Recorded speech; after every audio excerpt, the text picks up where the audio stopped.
ঈশান তার আম্মাকে বলে আমরা 100 বছরের সেলিব্রেশনটা করব, তারপর কিন্তু আমরা সবাই মিলে বসে একটা সিদ্ধান্ত নেব ব্যবসাটা কন্টিনিউ হবে কিনা।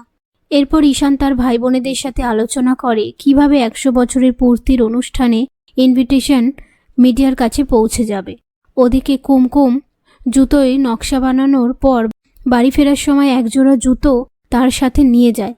আর এই সমস্ত কিছু আড়াল থেকে খোকন লক্ষ্য করে রবির সাথে দেখা করে সমস্ত ইনফরমেশন দেয়। রবি বলে জুতোগুলো জ্বালিয়ে দিতে হবে। খোকন বলে সেটা অসম্ভব।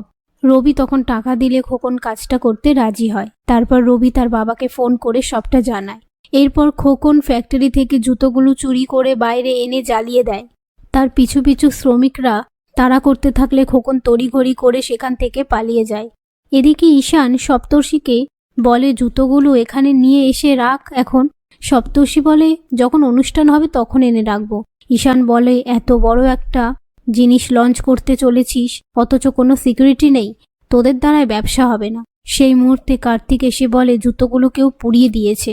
পাশ থেকে ঈশান বলে কুমকুমের তো ওখানে থাকার কথা ছিল, আমাদের মধ্যে থেকে কেউ ইচ্ছে করে এই কাজটা করেছে। তখন কার্তিক বলে কুমকুম বাড়িতে চলে গিয়েছে একখানা জুতো নিয়ে, তাছাড়া আমরা সবাই চাই যে ব্যবসাটা দাঁড়াক, এরকম ভাবে বলবেন না। ঈশান বলে মাধব কাকাকে একটা ফোন করো।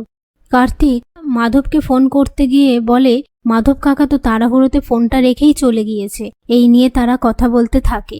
অন্যদিকে কুমকুম বাড়িতে এসে দুটো নকশা বানানোর সময় তাপস আড়াল থেকে কুমকুমকে কুনজরে দেখতে থাকে। মাধব এসে বলে সর্বনাশ হয়ে গিয়েছে, তোর তৈরি করা জুতোর নমুনাগুলো কেউ যেন পুড়িয়ে দিয়েছে। কুমকুম চমকে উঠে বলে কি বলছো কি মাধব কাকা?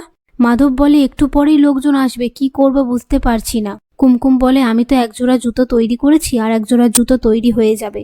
তখন মাধব বলে আমি জুতো সাথে করে এনেছি। এই বলে কুমকুমকে জুতোটা দেয়। কুমকুম বলে সবাইকে চিন্তা করতে বারণ করে দাও, ফোন করো। মাধব বলে আমি তো ফোনটাই আনিনি। কুমকুম বলে এই জুতোটা নিয়ে যাও। কিন্তু এই জুতোটা এখনো শোকায়নি। ঠিক আছে, আমি দুটো জুতো একসাথে নিয়ে যাব, সময় মতন পৌঁছে যাব। ওরা আমার ওপর ভরসা করেছে যখন। একথা শুনে মাধব সেখান থেকে চলে যাওয়ার পর কুমকুম আপন মনে বলে আমি পারবো, যে করেই হোক ওই ফ্যাক্টরির মান আমায় রাখতেই হবে।